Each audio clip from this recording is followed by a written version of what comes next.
Hi, all. Welcome back to the Fangirl Fantasy Podcast. I am Julie Russell, and today's guest is Lauren Cox. Hi.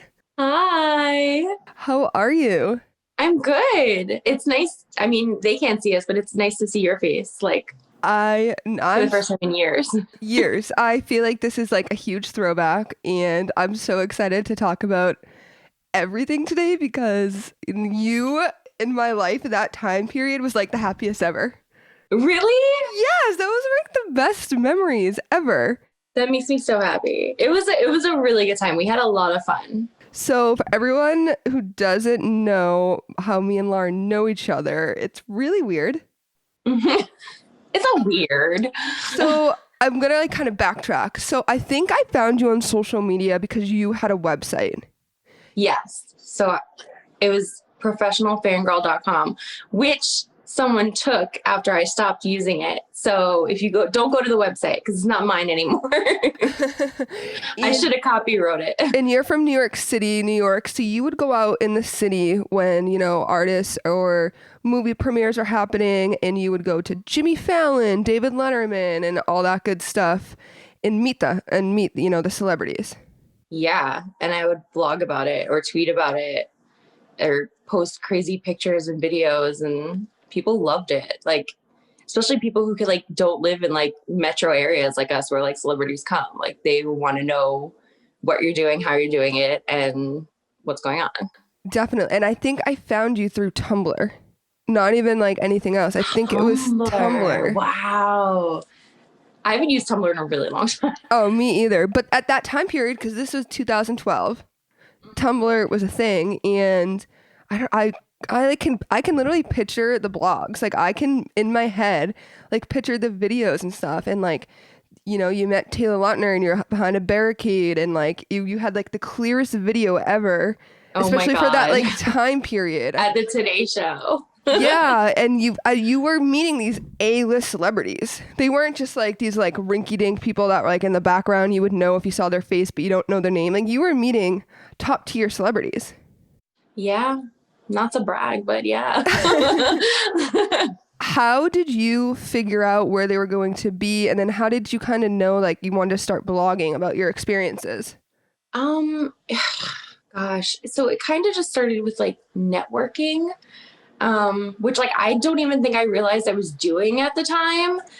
Because when I started doing it, it was actually long before I met you. It was when Robert Pattinson, like heyday Robert Pattinson, was filming Remember Me in New York, which I don't know if you remember that, but that was like, can I curse? That was like a shit show. Like, I mean, I think when anyone thinks about that, they think about that girl like hanging off of his neck, like while he was filming at NYU, you know? For the record, that was not me. Disclaimer. I did not do that. But that's kind of how it started. Like, I wasn't working at the time. Neither were any of my friends. So it was kind of like, oh, like Robert Pattinson's filming in the city. Like, we should find him. Like, we should go see what's up. And that's what we did. Like it was searching Twitter and, the websites and being like, oh, he was filming at NYU yesterday. Maybe he'll be filming at NYU again tomorrow or whatever. And that's kind of how it started. And then once that happened, it was like I was meeting other people who were not just going to see Robert Pattinson on set. Like they were like, oh, well, before I come to set to try and meet Rob, like I'm going to go to the Today Show and meet Jude Law. And I was kind of like, what? Hmm. Like, I want to go meet Jude Law. Like, I'm going to come with you. Um, and then people, like I was tweeting about it and I was constantly tweeting from the Remember Me set. So I built like a huge following, mostly of Twilight fans. But then it became like, well, you should blog about it. Like you should be giving us like full blogs instead of just like tweeting. And I kind of put that off for a while, like even long after Remember Me was like out. And then it was like went from tweeting about like meeting celebrities to tweeting about like red carpets. Like, oh, me and my friends are having an Oscars party, so like I'm gonna sit here and live tweet my opinion on the red carpet. And like back then I was kind of snarky about it, like, probably wouldn't have gone over well now, where I'm kind of like, oh, why is she wearing that? But like, it was funny. And then journalists started following me. So like people from E! News were following me, and like People was following me, and like it was kind of like, oh, people are starting to pay attention, you know? And then I was kind of like, maybe there's something to this. And that's kind of how it led to me being like, all right, I'm gonna start blogging. Like, I'm gonna do it. And I did. And I will say, like, I followed it. Like, when I discovered your page, I really do think it was from Tumblr. I don't think it was from Twitter, but I think I went to your Twitter after, you know, I was like, okay, she's on here too. Because in Boston, like, we didn't have all that, No. you know, and not until like 2011, 2012, like, did I go to New York City for the first time to like meet the Jonas Brothers at the Today Show and stuff like that. So it's like I was following your journey and kind of learning like the tips and tricks that it is, okay, like this is like the back door that they go through, or, you know, this is how. That was kind of my point as I was doing it, because when you were out meeting celebrities, there were the people like you and I who were just like super excited and like super nervous, but like respectful about it. Yes. Like we weren't like breaking down barricades and like hanging around Robert Pattinson's neck. No. And then there were people who were not like that. And I guess it was a learning curve, like as I started doing it, to see like people need to like tell people like not to act like that. You know? They ruin it for everybody. They ruin it for everyone. And I always saw it happen, and I always knew when it was coming, because it was just like chaos. So like I was always trying to share like, oh, you know, if you're gonna go to Regis and Kelly, like you got to be back here by the garage, not by like where the audience goes in. Like if you go to the Today Show, like you got to get there early, depending on who it is. Like I think for Taylor Lautner, I got there at like 4 a.m. once. Like madness. Oh, I would take the bus leaving Boston at like 10. And I'd get there at 2 a.m. But there would be like a group of us, and it would be like the friends that I never see unless I'm in New York City. So it's like for us, we're like super adrenaline rushed. Like we're so excited to be there. We're with all our friends. So we didn't care waiting for 6 hours. Yeah, exactly. That was the thing. Like if it wasn't fun, I always said like if it wasn't fun, I didn't want to do it. Like I was going to stop doing it. So yeah, it had to be a fun experience. And like you had to have friends who were like down, you know, like. And I was grateful for that. So then Boston in 2012 started filming Grown Ups 2. Mm-hmm. And you love Taylor Lautner. Like he's like probably one of your number ones. Yeah, or he is. Sure. I didn't want to say he is your number one, but he's in like your top 3. I mean, at the time he was definitely like number one. Yes. Like he was trying to post that post Twilight career make happen. I can talk. It's fine. I'm getting all like, I know like, you're getting a little flustered over here. Yeah. Bringing it back. So they were filming in Boston, and unfortunately for me, I was the Grown Ups 2 girl, because Alexander Ludwig was mine. Like it was Nick Jonas and Alexander Ludwig, my whole heart. And I knew everything. I became friends with the van drivers. Peter Dante from the movie like DM'd me. He'd be like, oh, we're filming here. Like just not thinking about it. Or hey, we're here. Or I just kind of had everybody in my pocket. That's how you do it though. And it was that's like it. Everybody would just tell me where they were filming or whatever. And I'm like, okay, cool. And so I met everyone. I met Alexander every single day for the whole summer. I had Taylor. I had this. So my social started growing because I'm the one posting now. And I don't know if you reached out to me because you wanted to come to Boston. I think that's around the time like I started following you back. Yeah. Maybe. It kind of like came full circle because I was like, wait, I followed her for so long. And then it was kind of like one of those moments where I was like, I had just had enough watching like other people like take all these awesome pictures. I was like, I have to go. Like, it's like a 4 or 5 hour drive. Like I can do it. Mm-hmm. But it was so crazy because it was like no one else I knew wanted to go or could go. I was like dead broke at the time. So like, I think you and I started like tweeting about it. And then some other girl whose like name I don't remember was like, oh, I want to go. Like, I'll get us a hotel room. And like, now I would never do that. But I was like, at the time, this is in 2012. This is 9 years ago. This is 10 years ago. Definitely a risk. Yeah, definitely a risk. I do not recommend this. I do not suggest it. But yeah, and I got on a bus. I was texting you. I was texting this girl. Um, Danielle, was her name Oh Danielle? yeah, Danielle Fredit. Free. Oh, I don't even know if I Something should like say that. her Yeah. name. She was cool. Like she was Yeah. fine. Like, you know, she didn't But kill me, again, obviously. stranger danger. Stranger danger. So we go stay in this hotel in Salem because like they had been filming around there, but they Yep. really weren't. I got to Salem and realized they were like 45 minutes away. Didn't have a car. Like So what do funny. we do? Yeah, they were like filming not in Boston. They were like filming like on like the North Shore is what we would call it. And but did you meet him that day? Like when you got there? No. So you weren't there because I think you were like working or something. Yeah, You so didn't really I come worked in. I worked a full-time job. So I worked Yeah. 8 a.m. to like 4:30 when I was like Yeah. 18. And then I would drive 45 minutes every single day to the set because I knew their set times. And I was like, I can get there because they're filming all day and they're not getting off till 6:37, 7:38. Like I knew all their times. So I'm like, I can still do it all. And then I just would get home at midnight, wake up go to work at 6, 7. And I just did the cycle. So Crazy. like my parents didn't care because they're like, you're still going to work every day. Like whatever, if that's what you want to do in your Yeah. free time. Um, Oh God, it was such a like I do not have the energy to do that these days. Like I'm Me so old either. now. But but yeah, basically it was like um I got there, me and this girl, I think we took like a cab or something. I don't even remember. And then I was texting you because you were like, I'm gonna come after. And I was also texting this other girl from Twitter I had never met. And she was like, oh, I'm gonna come after. Like, I'll drive out there so I can drive you guys back. And we were like, okay. And we were at where they did like was it a quarry? Is that what they call it? Like where they were jumping off the rocks? Oh, so that was really far. It was real. And like That was off of a Westford. side Okay, now road with like yes, and it no was just public dirt road. It was just transportation. dirt road and rocks. Yeah, so We that were was like in in the middle of the Westford. woods. Like Yes. this was just like nut. But you know what's But funny? We got there. that was Taylor's filming days because that was like his Mm-hmm. main scenes. So he was there and Mm-hmm. he was yeah. Okay, I know what you're Yeah. talking about. So we get there and we're in the middle of nowhere. But what's funny about that is that there were other people there.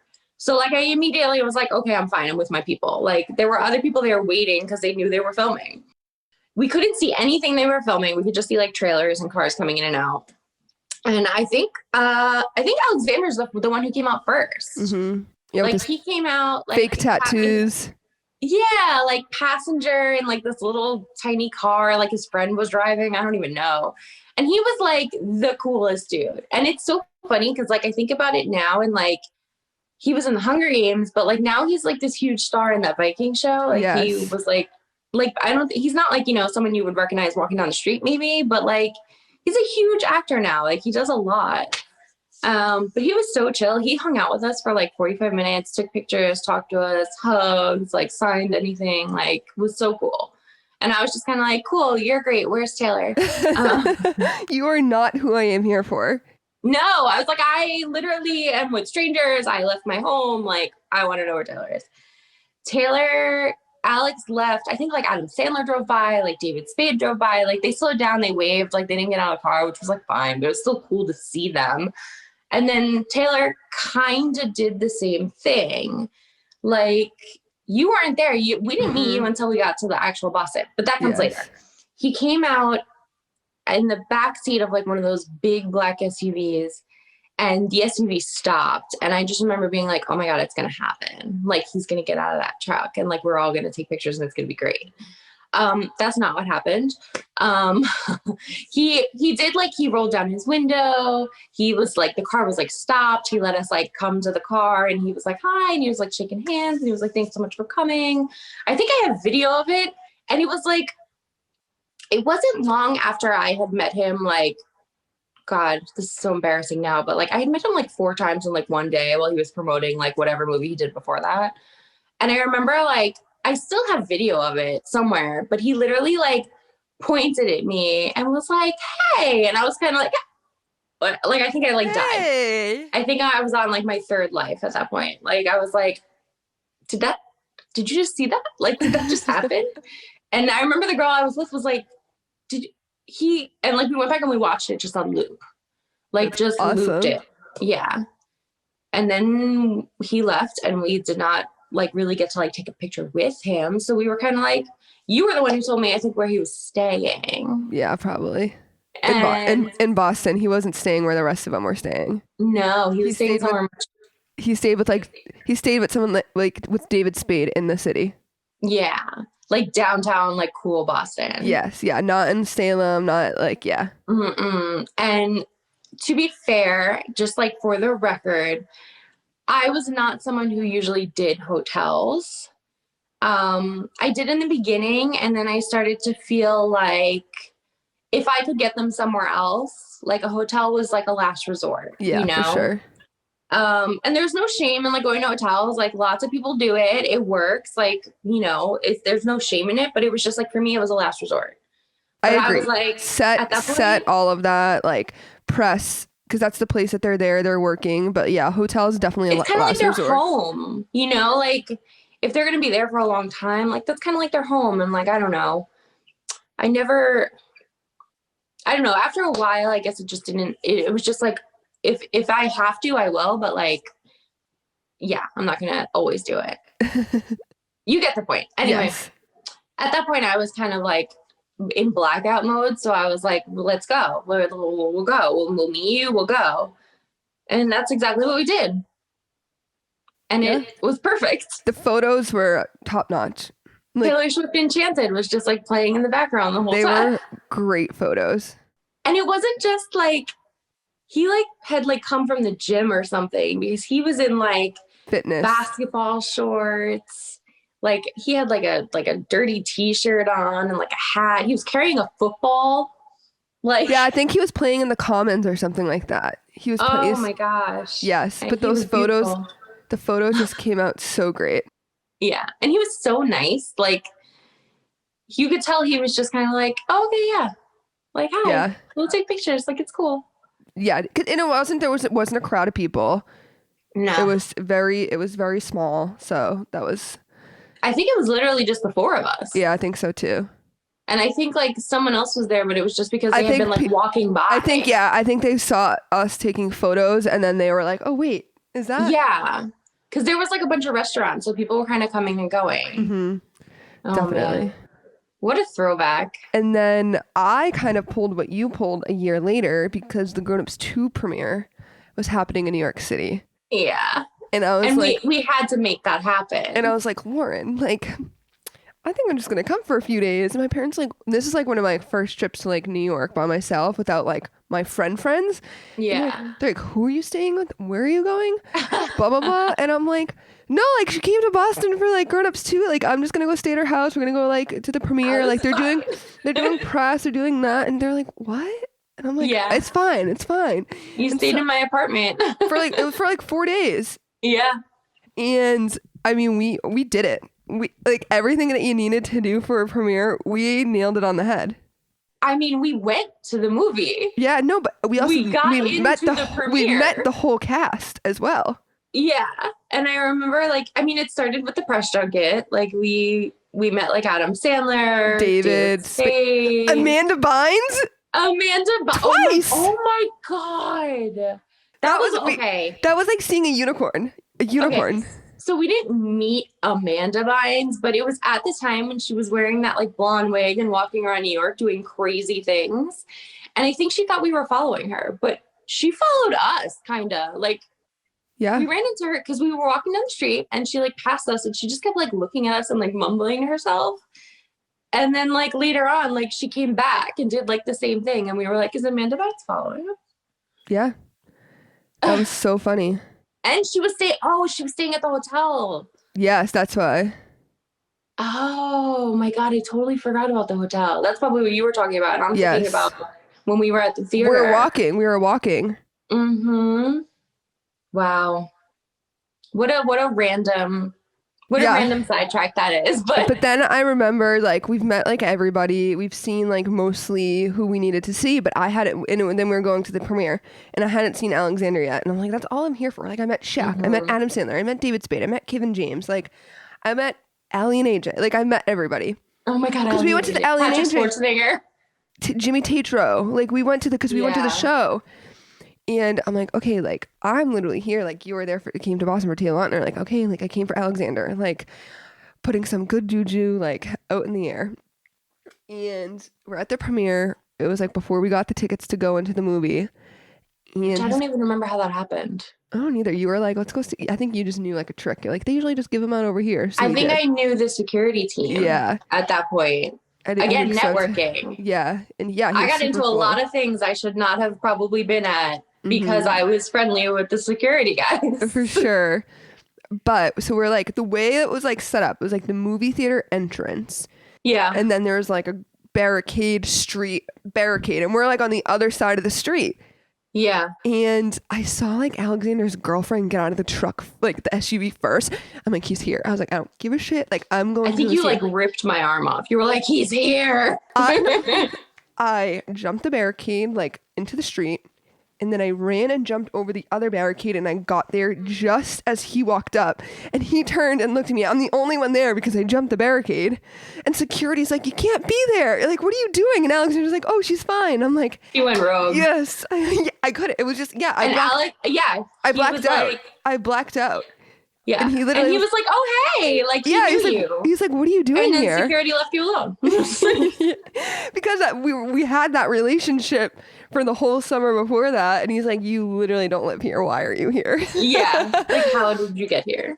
Yeah. And we took our picture. We talked for a few minutes. I was like, I'm so excited to finally see it, blah, blah, blah. And then we got into the movie premiere. Yeah. And then do you remember when we were watching the movie, we could literally hear them laughing. We could hear them laughing at themselves. He has that create like this very distinct laugh. And I remember we were all laughing and I was like, wait a minute. I was like, do you hear that? I remember, I don't even think I watched the movie. I think I was just like listening for everybody else or like, okay, who's sitting next to me? Like who's near me? Like, because it was all like, it was literally, I think there was probably like 10 fans in there, including us. Yeah. We really got lucky. Because, I mean, we were sitting like second row of the movie theater, but like we didn't care. We didn't. I couldn't care less. We like walked in with like I had like a string bag on my back because we were out in the city all day. I'm like, yeah. If there was like know what I was wearing, oh my god. If there's like a Where's Waldo who doesn't belong in this movie theater, it would take them 30 seconds to pick out. Like, who are the two girls that look like they've been running around Manhattan all day? Yeah, sweating. Yeah. So what a crazy night. You know, this is kind of our story of meeting, but then with, you know, your blog and then you seeing the journalists followed you, you made a career out of all that. You know, you went and became a journalist. Yeah. I mean, I kind of thought I was just going to blog and like that would be it. Maybe I'd become one of those people who's like known for being a blogger, I guess, which would have been cool. But someone, there used to be this website called Next Movie. I think it was like an MTV owned website. It was all about like whatever was coming out next. And one of the editors there, after I'd been blogging for like a year, one of the editors there reached out to me because she loved my blog. Like she read it and she was like, this is so cool. And they had me do a column for them where it was instead of professionalfangirl.com, it was like Next Movie's Professional Fangirl. So like I would save content. I was still allowed to blog, but I would save content for them. Like exclusive stuff that you weren't posting.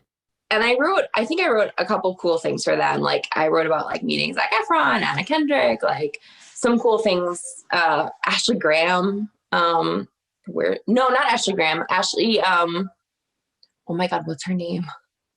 Twilight? Green. There you go. I've never met Ashley Graham. I would love to meet Ashley Graham, but I met Ashley Green. I wrote about that. And it was kind of one of those things where I did that for a while and I was like, wow, it was like, I'm getting paid to do what I love. Like, this is it. This is what I want to do. So the next step was that I had, in the interim of all of this, I had somehow become friends with the managing editor of Just Jared. And at some point he posted that like he was hiring people. And I was like, would you hire me? Like, I don't even know. Do I have the experience for that? And he was like, yes. He was like, send me your resume. He's like, I'll talk to Jared. Like, I'll get you an interview.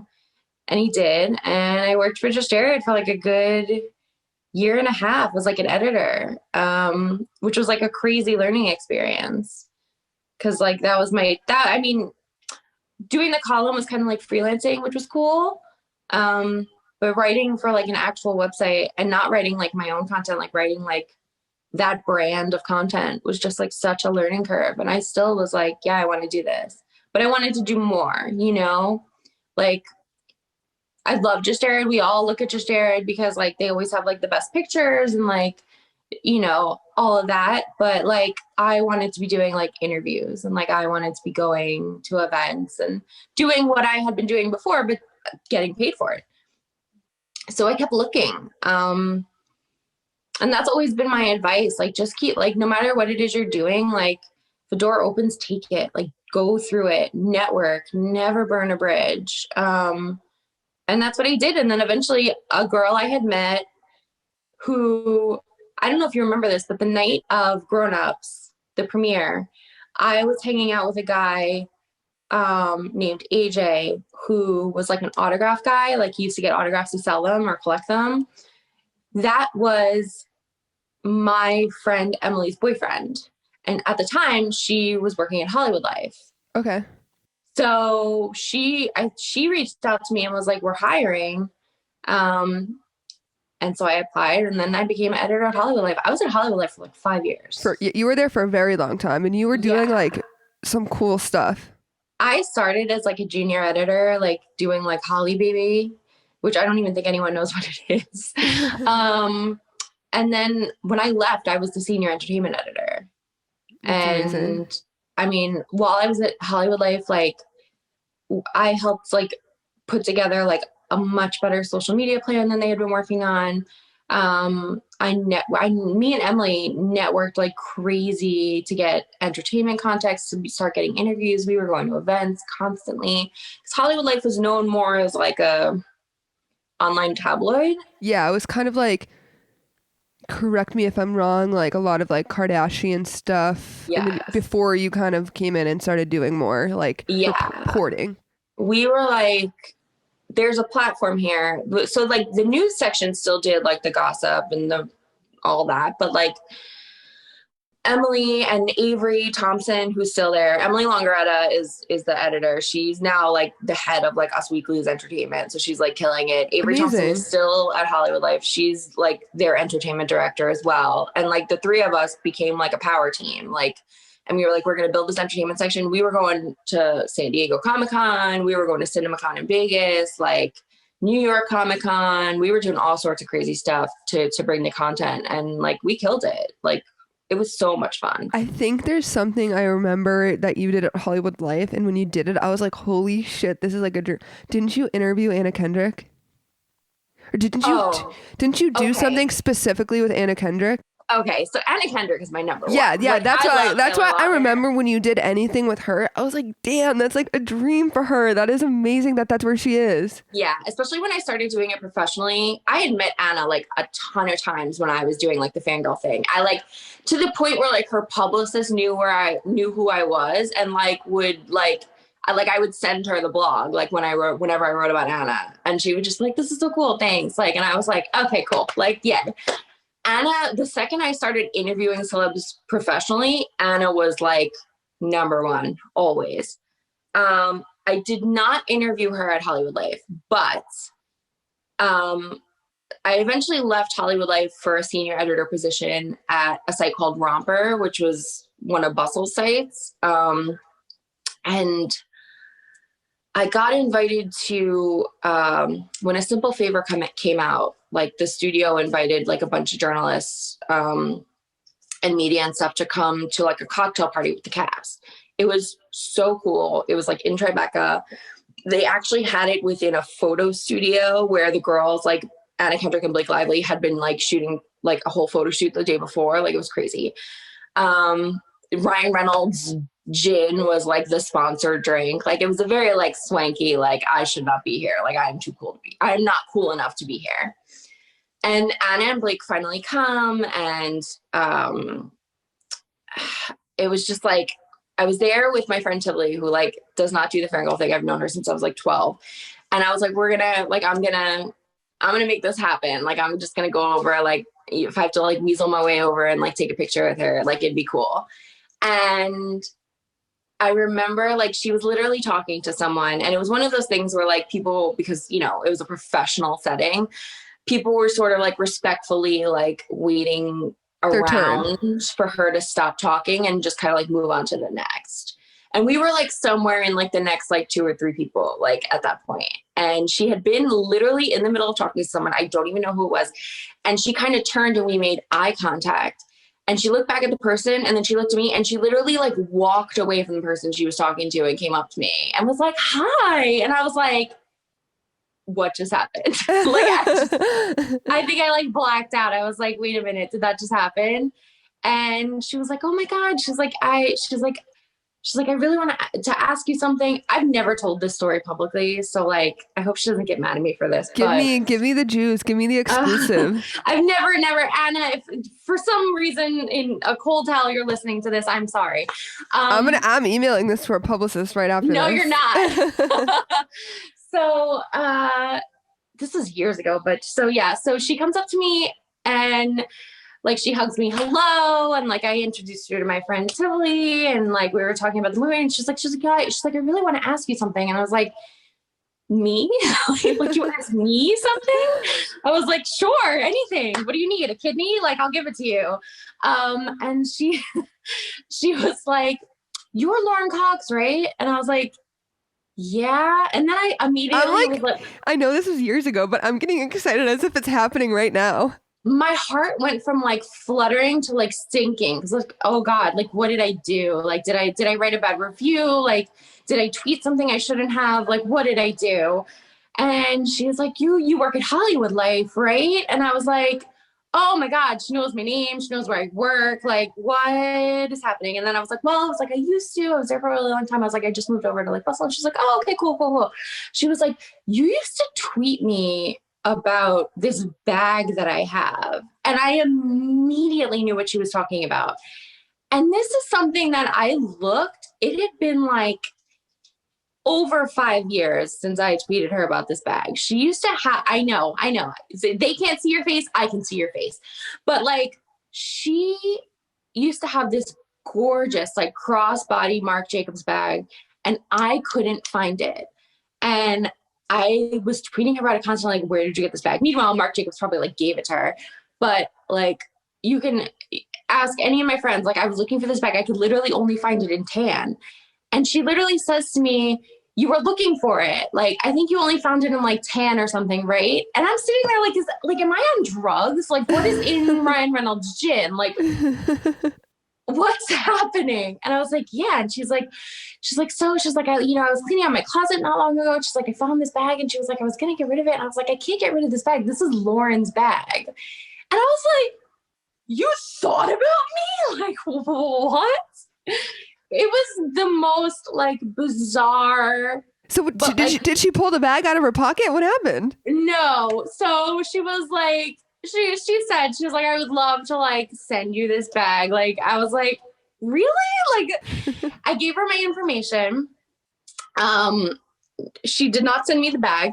But now it's like an ongoing joke. Like it's like we have an inside joke. Yeah. So like to me, that's fine. Like and the fact that she even remembered any of it, thought about it, that's more than the bag is worth. That conversation is more than what you would have gotten from the bag. Yeah. And it's amazing now because now I've interviewed her like a couple times since then, and she knows who I am, obviously, but like the thing I said about networking, like I was no longer at Bustle.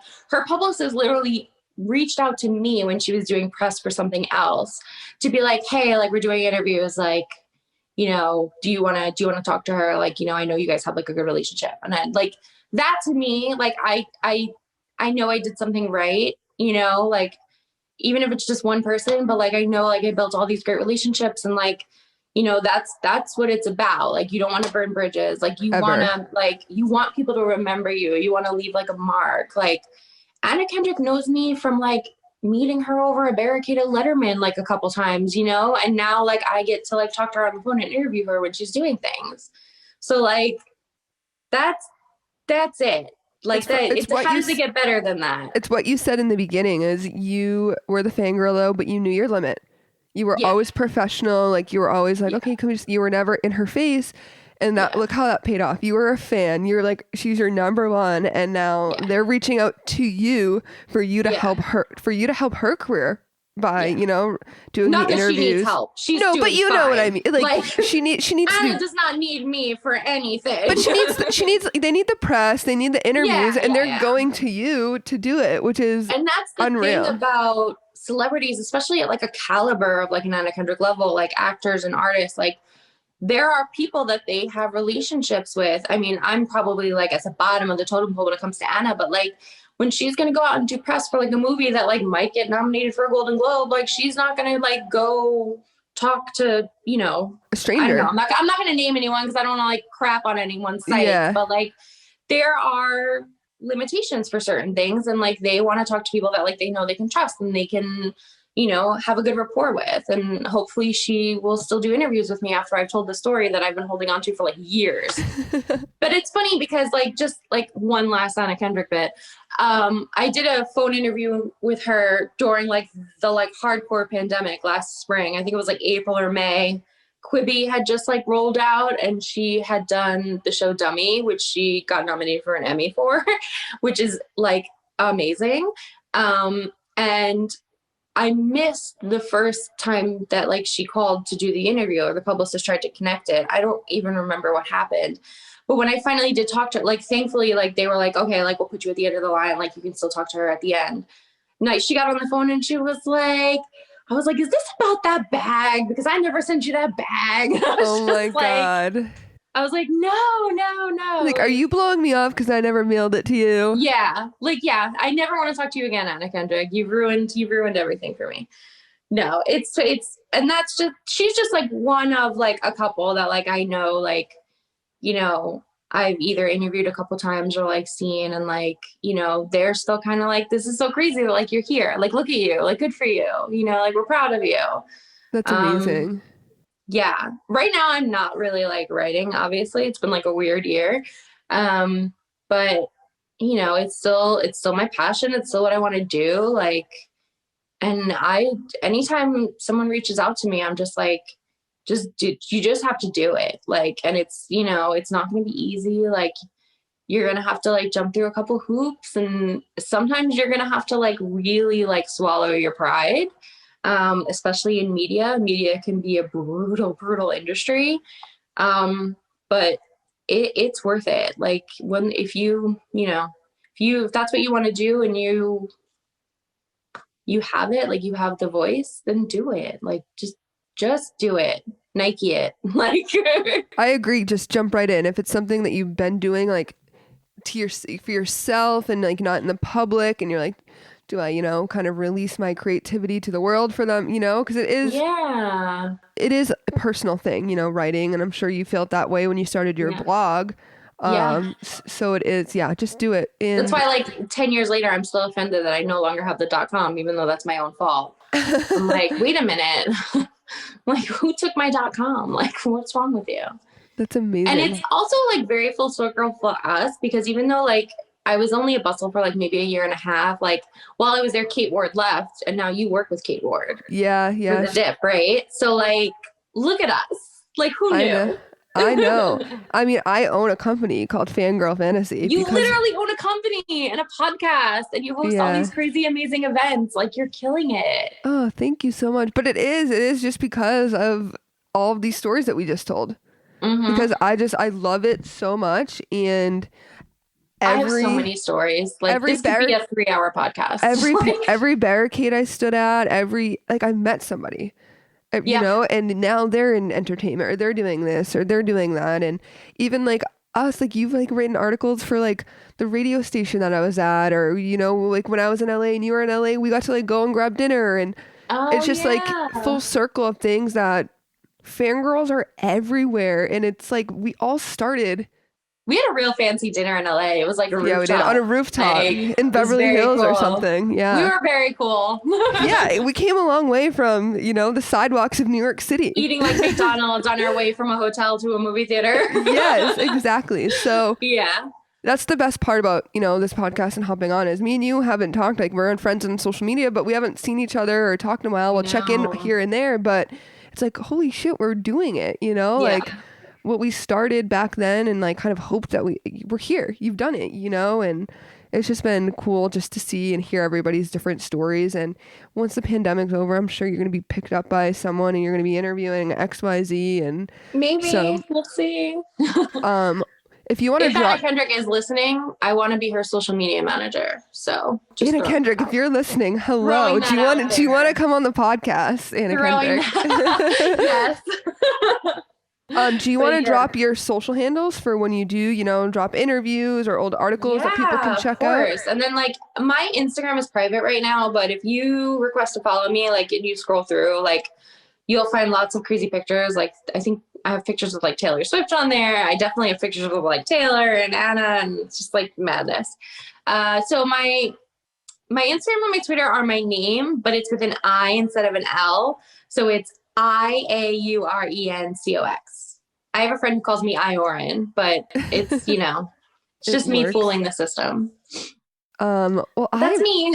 I'm so glad we got to talk, and I think this is like the most like energetic like during like a podcast I've been, because I'm just like, remember that time? Because like I said, I want to go out and take a selfie with someone like right now. Literally. But yeah, those times, they were so fun, and I think they were like a very much like the epitome of like my fangirl times of like when I think back to like when I was kind of in the height of it. That was it, that period, you know, like so it's just very great. It's great memories for me. So, and it's always tied back to you, because you are like, we're in the heat of it. Like that Grown Ups 2 trip to New York City for me, like we didn't even tell the after party story. I forgot about that. That'll be for a different time. Another part 2. I'll be back. Well, thank you so much for coming on. I so appreciate it. Thank you. It was so nice to see your face and to talk to you, and we'll catch up when COVID is no longer a thing and we're in each other's cities again. Yes, please. So thank you all for listening to another episode of the Fangirl Fantasy Podcast, and I will talk to you all soon. Bye.